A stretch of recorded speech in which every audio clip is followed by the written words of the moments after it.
Hey, let's make pumpkin tart.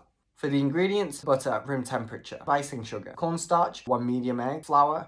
I've got some room temperature unsalted butter, and I'm going to soften it with my whisk. I'll sift sugar, cornstarch, and mix everything together. This is the simplest, most efficient recipe for tart shells I have found by hand-bit cho. I've taken a room temperature egg, giving it a little whisk, and I will gradually add it whilst mixing again. You should reach a creamy texture, making sure you've gotten most of the lumps out, but do not worry, we would take care of this later. Now I'll sift in flour and mix again, using a spatula to scrape the sides together. The trick now is using a paddle, scrape against the worktop to smooth out the dough, incorporating any lumps that didn't mix well.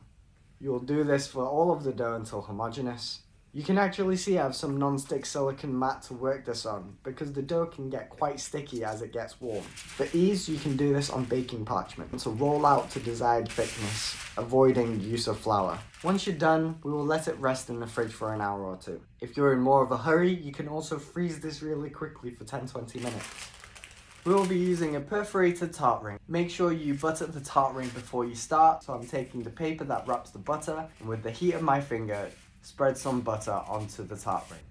I'm going to make use of the edge of my tart ring to measure the thickness I need for the wall of the mold and cut a few strips of dough for the rings. If you work slow like me, then make sure you don't throw away your baking parchment, because you can always put it back in the fridge if it gets too soft for you to work with. You want it to be slightly firm when handling, as it will soften from the heat of your hands. I like to use a strip of dough and line the inside of my tart ring first. Let me know in the comments if there's a reason you shouldn't do it this way. Of course, trim the excess on the rim by using a knife, pressing outwards to avoid the tart ring collapsing inside. Then press it together as best as you can. Once I'm done, I'll just pop these into the freezer to harden before they bake, so they keep their shape better. This is an extra step, but I did end up using some dry rice and cut up parchment as pie weights, and I can always reuse the rice or just cook it for dinner. Transfer them to a baking tray and put them in at 170 Celsius for 15 minutes. Take them out and remove the rice weights. Bake them a little longer just to get some colour onto the insides. Time for the filling. We're getting pumpkins carved and ready for the big day, so we made some purees from scratch. Check out our previous video, the delicious pasta from the same puree we will now make the dessert with. Add your pumpkin puree, nutmeg and cinnamon, then whip out a trusty can of condensed milk which will sweeten your filling.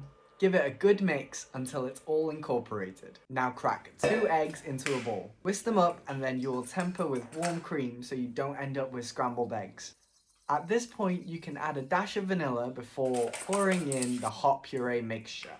All you have to do now is take your filling, pour it into the tarts, and bake for 10-15 minutes longer for it to set.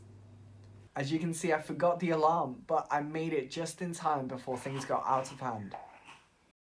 Serve with cream and you're done.